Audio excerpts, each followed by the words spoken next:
Hey guys, so welcome back to another league report. So today I played in a challenge, and this time, fun fact, was actually the first and only time that I purposefully signed up for a challenge, and everybody there was like, huh, why are you here?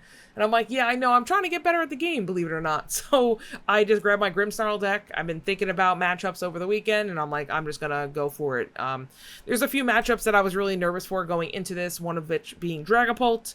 You know, my local has a ton of Dragapult players, Dragazard players that are very, very good, and so I knew that that was going to be something I was eventually going to hit. I also have a lot of really good Garde players, although the Garde matchup's weird. When I play against, like, bad Garde players, like, obviously with the weakness, I kind of roll things over. But when I play against a good Garde player, I do feel like there's a lot more nuance to the matchup than meets the eye.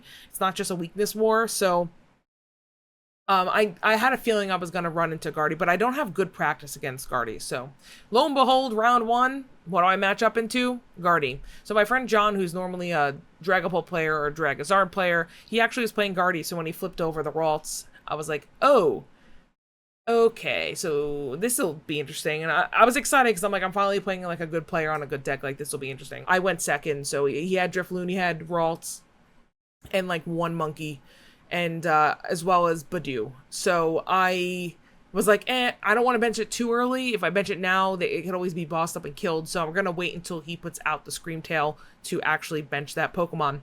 So I think I ended up getting my own Badoo up, and I hit him with Itchy Pollen, so he couldn't use any items. And I'm like, great, but it's Garde, so you know, Garde always finds a way. Next thing I know, he's got his own Badoo with a Bravery Charm attached, and I'm like, okay, so I lose this Badoo war.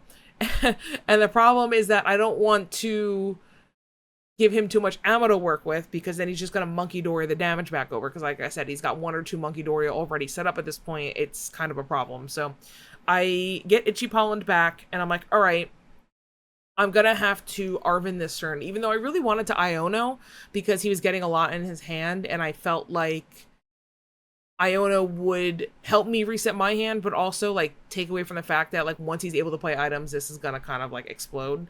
So I decided to Arven, and I'm like, okay, I'm gonna grab the TM Evo. I'm under Badoo lock, so I can't really do too much else. And I will grab I don't know, some sort of item, maybe a rare candy that I'll use for the next turn or whatever. I had a Grimmsnarl in hand, so I'm like, cool, I'll just TM Evo for the Morgrim, and then the next turn I will either rare candy or Grimmsnarl. He could Iono me, but if he does, that's also fine, because my hand was honestly really bad, so I just did that. I go and attach the TM Evo on my active. I go to grab the energy, and I realize that what I thought was my energy is actually my Morgrim in my hand. And, like, my heart sank. I was like, guys, like, I literally just threw the game. Like, I had to TM Evo that turn, and I couldn't. So I lost my TM Evo, I lost my Arven, all I had was an Iono in my hand, and now my opponent is another turn ahead. So I'm like, things are already kind of looking pretty grim, haha. But I was like, let's play it out, obviously, and see what happens. So we were playing, and obviously, you know, he knocked out the Badoo, he knocked out whatever. He was starting to put some damage counters out, but he was like really smart about what he was doing. And I couldn't get a single energy onto my Monkey Dory. So I'm sitting here with like 2 Monkey Dory on my bench and no energy. And I was starting to get nervous. I was like, should I put out something else to take the brunt of this in the active just until I get set up? And in my mind, I'm like, I don't really want Frostlass in this matchup anyway, so I'm never going to need the Frostlass. So I benched the Snorunt to use it as fodder, and I'm like, oh no, like as soon as I benched it, I was like, if he gets one more energy out, like he's just got to double Monkey Dory and kill the Snorunt on the bench, which is exactly what he did. So he ended up taking 2 prizes that turn, and I'm like, he's at like 3 prizes now at this point, and I'm at 6. And I'm just like, this is just too far. So I ended up having like, I think I had one more out, so I played like a research or something, and then I ended up getting a pretty decent hand. But then he just like the next turn he had Garde up and he was just killing things. I was like, you know what, I'm just gonna scoop, because like I think the timer had like 1 or 2 minutes left, and I'm like, I don't see how I recover from this, and I'd rather just like scoop now and like talk to him about the game and not, you know, keep it going on. Like truthfully, like yeah, I need to work on like scooping early, but I also am trying to at the same time trying to scoop like realistically, like, and just not waste time. And I know it's like a best of 1 challenge, like does the time actually matter? No. But if I want to start playing best of 3s, I do need to start identifying when a win con is lost and when my opponent has like basically checkmate. I know it's like a little counterintuitive to what I was talking about in that competitive mindset video the other day, but it's definitely like, there's a nuance to it. If I had more time and I felt like I could play out like another 4 or 5 turns, cool. But I also feel like by the time I would have been able to get another Grimmsnarl up anyway, like he would have taken 3 more prizes, like single prize prizes by the time I would have gotten the Grimmsnarl up. Because I think I had, I think the other issue too was that 2 impotents were in the discard and 1 of them was prized, and I don't know if I even had a 4th one. I have to check the list again, but I had no way of even getting to it, so it was just a mess. But anyway, it was a fun match, and I definitely learned a lot about the matchup. And, you know, GG's to my opponent. I don't want to discredit him at all. Like, he played the matchup, like, completely right. I don't even know if my mistakes actually cost me the match. I'm not sure if I was going to win anyway, just because he had a really good opening, but you know, it is what it is. We take those and we learn. So round 2, I played against Festival Lead. The second he flipped over the card and I saw the Applin, I said, oh dear God, please. Now, I won't lie, at first, I actually thought it wasn't Festival Lead. I thought it was just a straight Hydrapple deck, and I was like, there's no way I'm winning this. Like, Hydrapple, hitting for 2 times weakness for, like, no energy with the Ogre Pawns. I mean, this is just going to be a mess. And we were even talking about, I was like, I don't know how this is going to work. But I remember that Festival Lead, the whole thing about it is that it's other Pokemon with the ability Festival Lead. So even though he one-shots my Grimmsnarl for, like, 2 or 3 energy, as long as I get the Frostlass up, I can kind of play this like the Bolt matchup. Sorry, this game I don't really remember a ton about, but I do remember that I got a pretty decent board up. I actually had a pretty good turn 1 and turn 2. It was just after that I bricked for a couple of turns. I was able to get my Snorunt up. I think I TM Evo'd for 2 Frostlass on like turn 2 or turn 3. I Secret Boxed early to get a bunch of stuff, and I was feeling good about it, and I actually ended up getting my Grimmsnarl up on turn 3, if I remember. And I was hesitating, like, if I promote this, I'm going to lose it. But, like, there was just too much of an opportunity for me to take too much on the board. So I ended up taking the active and one of the bench. So I took an early 2 prizes, and I was happy about that. But then he just shot back with, I guess, Diplin, whichever one it was. He shot back at me and just one-shot it. I was like, oh, okay. Because it's the one that attacks twice, and it hit for weakness, and he had the full board. So I was like, all right. I had to think about it, and I said, this is when I realized, like, you know what? I'm going to have to play this, like, the Bolt matchup. So I heavily prioritized getting up the Frostlass. I don't remember if I got a Budu up or not, but he ended up bricking as well. So he got 1 Applin out. He had 3 Grookey on the field, and I'm like, I don't know what the Thwacky does. I just know that he's going to evolve it soon. But the Applin, I'm like, if I can kill this Applin, I mean, that's preventing the Hydrapple, which is, like, actually my huge fear. And he kind of bricked, and he made a mistake as well. I don't know exactly how the card works, but he grabbed 2 Thwacky, and, like, as soon as he placed down the 2 Thwacky on the Grookey, he's like, oh no, I made a mistake. And I was like, what happened? And he's like, I'll tell you after. So I think what ended up happening was he needed to grab something else. He then benched a Rellor, and I said to myself, okay, once I take care of this Diplin, like, this Rellor has to go before it evolves. Because Rellor's evolution Rabsca will prevent me from doing damage with my Grimmsnarl, and I knew enough to know if I get a boss, I'm going to have to boss that up. But I was letting the Frostlass counters get up to the point where, like, I was just going to start killing things with Monkey Dory and Grimmsnarl. So maybe like a turn or 2 later, then I rare candied into the Grimmsnarl. I got the Grimmsnarl up, and I bossed up the Rabsca and killed it before. Like, the turn after he benched the Rabsca, it was dead. Because I was like, I need to get this gone. And he was like, yeah, I was going to play the Rabsca. So it was a good thing that you killed it. I was like, yeah, I knew I had to kill it. So I just took 2 prizes off that kill, and it was just kind of like GG from there. We realized that he had no way to get another Diplin up and in time, because I was down to 1 prize at this point. I was just gonna kill anything and win. So I think if he didn't brick as hard, that match would have been a little bit closer. But now that I think about it, it's definitely more of a play it like a Bolt matchup and just try to get as much rot damage as possible. So when you get the Grimm up, you're taking 2 or 3 prizes in 1 turn. The only thing that was a little scary was I was kind of getting to a point where, like, my Monkey Dories were like, they didn't have any energy on it. So they're like racking up, and I'm like, my Monkey Dory has like 8 counters on it. I better get something on it soon. Round 3, I played against my friend Ryan. He was playing Eeveebox, and it was actually the closest game of the night. It was a really fun game. I really felt like I actually played it correctly. I made a couple of mistakes, but I feel like I approached the matchup correctly. Let me just put it that way. And Ryan's a very, very good player. He plays a ton of decks. He always beats me every time we play. I think he's like 4-0 against me, or maybe 4-1. Like, I think maybe I squeaked out a win when he bricked once. I don't know. But either way, it was really fun. I've played Eeveebox into Grimmsnarl, but I've never played Grimmsnarl into Eeveebox. So I know as Grimmsnarl, Leafeon is my #1 enemy. But I also know that Sylveon is kind of a threat. And you have to be able to tell early with the energies which way they're going to go. So obviously, Eeveebox wants to set up with a Flareon first most of the time, and then pivot into Leafeon or Sylveon. Although I'll be honest, when I was playing Eeveebox, I kind of always went Leafeon first. I don't know if that was ideal, but I have a feeling that he was having a hard time getting to it, because even when he got the Flareon up, he didn't even want to use the energy on it. He ended up using the Flare Charge or whatever, the one that gives you energy to put it on your bench. One turn he just failed to find, because I think he was afraid I was going to boss something up and kill. But anyway, so to start off, I actually had a pretty good start. I had a full board. I used Secret Box, grabbed a bunch of stuff. I tried to get at least 2 of everything, because I knew that if he got an early Sylveon up, then he could just Angelite my Frostlass away. And I'm like, I know this deck is weird, because the only Pokemon with abilities on it are, he has a 1/1 line of Pidgeot, so the Pidgeot, the Hoothoots, and the Noctowls, right? And the base versions of the Eevees. But the Eeveelutions don't have abilities on it. So it's a little weird, because you're not, at a certain point, you actually just stop getting rot damage on the things that you want to get rot damage on. And it's nice to like snipe the Hoothoots and the Noctowls, but when they remove the Area 0, or if you remove it, they just get rid of those anyway. So it's like kind of weird. I thought he played this like extremely well.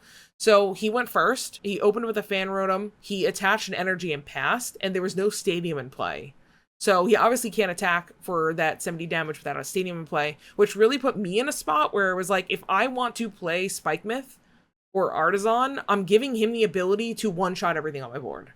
And I'm like, I can't do that. So I had to find a way to build my board up without using Spike Myth, which was in my hand. It was very tempting to use it, especially with the Secret Box. When I obviously grabbed another one, I was like, that was such a good move, because he basically was saying, hey, I can't do any damage, but if you choose to get greedy and try to set up via your Stadium, you're going to get punished for it. So that was really interesting. I thought that was a really good play of his. So after I got the board set up with a Secret Box, I decided to Iono, but before I did that, I TM Evo'd my active, which I believe was a Budu. I was like, hey, I want to take the chance that I'm going to hit an energy to be able to TM Evo. If I could TM Evo this turn and get some stuff out on the board, like, I'll be in a pretty good spot. I Iono'd, no energy, of course. So it is what it is. I think it was this game. It might have been the game before, but I'm pretty sure either that game or this game that happened, and it was like, it kind of set me back. But turns out he was actually bricking a little bit. So he had a turn where he just kind of like did 1 or 2 things and passed. And I was able to really threaten his Fan Rotom with the Monkey Dory. So he actually decided to, the following turn, he retreated his Fan Rotom into the Pidgey that I had some counters on already, and he just decided to sack it. So I ended up taking the knockout on that and the Fan Rotom. So I took 2 prizes, I think, pretty early. Unfortunately, by that point, he had his Flareon set up. I think he just smacked into my Grimmsnarl for like 180 or whatever. So I'm like, okay, this Grimmsnarl is going to die the following turn.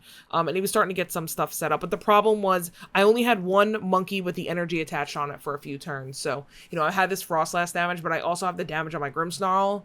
And I'm like, I could try to heal some damage off the Grimmsnarl, but it's not going to outweigh the fact that I'm having these Frostlass ticks. Like, it didn't actually matter, because he was hitting for 180, I believe, with that Flare Charge thing. And so I have 320 HP, right? So is it 320 or 330? I think it's 320. So if you hit me twice, that's going to kill me regardless. Even if I monkey the things off, I'm just going to get it back from the Frostlass. So whatever. I was really close to killing the Flareon, but he decided to retreat it back into the Fan Rotom. So I set up a second Frostlass. I had only a Grimmsnarl in my hand. That was my only card. I double monkeyed and killed the Fan Rotom, got a prize card, and it was TM Evo. This Impidimp is my only Impidimp left, like, in the game.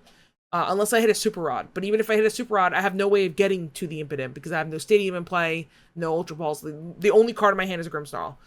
So I TM Evo'd into the Morgrim, so that next turn, as long as that Morgrim didn't die, I don't know if I had game, but I would have taken at least 2 prizes. Let's just put it that way. I don't remember exactly what the math was on the board, but I know I would have survived 1 more turn, and I would have done that. But he had boss up for the Impidimp. He was down to, I think, 2 prize cards, and I was like, I would need at least 3 turns to get the Grimmsnarl set up, and he can one-shot everything else on the field. By this point, he already had his Leafeon set up with the 3rd energy, because up until now, he had his Leafeon for like the past couple of turns, but he only had 2 energy on it. He was forced to find that 3rd energy to use the Mossagate attack, which then healed everything on the board. I'm like, so now I can't kill anything with rot damage. It's going to take me 3 turns at least to set up this Grimmsnarl. It's over. GG. So it was a really good game. I think looking back on it, I should have set up a 2nd Impidimp on the bench. Like, I think if I'm trying to get into Grimmsnarl at any point, I think I have to just have 2 Impidimps on the bench. The problem was I was afraid of a Sylveon play, but the more I think about it, it's like you're going to Flareon to set up the Leafeon, right? Most of the time. I mean, I guess you could just like set up Leafeon, but hear me out. If you're Flareon for the Leafeon, you're probably not also getting up Sylveon, at least not for a little bit. It's kind of hard to get the energy for all 3 of those. And at least if he Angelites, you know, you're not getting prized off that. It just kind of sets me back. So I don't even know if at that point an Angelite play was something I needed to be afraid of. I think really the fear was just the Leafeon at that point. And the Flareon was like 2 Monkey Dories away from dying. I think it had like 60 or 80. It had 70 or 80 HP left on it. So it was actually 1 attack and a couple Monkey Dories away from dying. But anyway, jumping into my round 4 opponent, I was feeling pretty good. Even though I lost to Ryan, I was like, you know, I still feel like I'm actually playing better now than I was playing in the first 2 rounds. Like, I felt like I was actually like starting to get into the groove of things. And when I saw my opponent flip over Toedscruel or whatever it was, I was like, oh no. Not another grass deck. So she was playing Toedscruel over Ogerpon. The only reason I won, like legitimately, is just because she bricked. Like, she was not able to get up any energy on the Ogerpon. The best part about this entire match was that I ended up falling asleep 4 separate times to the Toedscruel thing. Because I couldn't win the coin flip. And what was happening was I actually had a Grimm in my hand with a rare candy. And I wanted to rare candy the Grimm on the bench because I did not know that if you evolve, you lose confusion. So I learned that today. I was waiting for me to win the coin flip so that I could evolve it. And eventually I did, and I did that. And then she was like, just so you know, when you evolve, it cures confusion. I was like, okay, I had no idea. Thanks for letting me know. Now I know for next time. And then I had a boss in hand. So I had to choose between bossing up the Ogerpon with 1 energy on it or bossing up the other Toedscruel that had enough energy on it to kill me. Toedscruel was like 1 energy off from killing me, and the Ogerpon was 2 energy off from killing me. So I made the decision just to kill the Toedscruel, but I didn't realize that the deck played Energy Switch. So had I known that, I probably would have just went after the Ogerpon. It is interesting that 2 out of my 5 matches were against grass decks. You know, I did win against them, but I do think that it was mostly a combo of both of them kind of bricking at the worst part. But it was still a really fun match. You know, I ended up winning, and we had a good conversation afterwards about it, so can't complain about those. The last match was also very interesting because it's something that I've literally never seen before. So my opponent flipped over Flittle, and I was like, what the hell? I think it's called Flittle. Whatever the evolution is, the pre-evolution is for Espathra. I've never played against Espathra before. He just bricked so hard that he never got a single evolution out. Like, he had a Natu on the bench, and he had like 3 Flittle or whatever. And like once I got set up, I was just knocking things out. I mean, at one point I had 2 fully set up Grimmsnarls and 2 fully set up Monkey Dories. I was like, I don't care what deck you're playing. If you're not having your main attackers on the field at this point, like you're done. Like, there's nothing you can do. I felt bad about it, but he showed me his deck list after about like what he could have done, and I was like, damn, like actually this would have been really interesting to see. I'm glad that he kind of bricked just because I didn't want to play into any of those tricks, but it was still fun. It was interesting. I like seeing new decks. He made it himself. I mean, I think he took a list and he like adjusted a lot of it, but it's always fun to see those kinds of, you know, decks at leagues. It's just weird seeing it at a challenge. And something else that was like kind of weird was that there were 2 separate people that said, this is my first time ever playing Pokemon. One person said this was his first time ever playing in person. One of the guys, I felt so bad. He clearly like just bought a deck that was super, super cheap. He bought a deck with Vs. So like we're in round 1 and we're like, you know, placing our prizes out. And I hear him say, what should I use for my V-star marker? Or like something like that. And everybody's heads just turned and was like, what? He's like, yeah, if I have a Pokemon V, I can use the V-star, right? And his opponent was like, wait, what is your deck? He's like, oh, I just bought this like pre-constructed deck. And we all were like, oh no, because it's a challenge. You know, it's not a regular league where people probably wouldn't care. But I think everybody just kind of realized, like, if you're playing a V here, like a V deck, because you didn't realize, like, what this was, you're probably not a threat. Like, not to be mean, but you're probably not going to be causing an issue for the top players, like, in the sense of, like, you're a really good player with a deck that you're not supposed to be using. It's like you're a new player, you're still learning the game. Like, he was asking a ton of questions. So I think people let it slide, or maybe he just took auto losses. I don't know.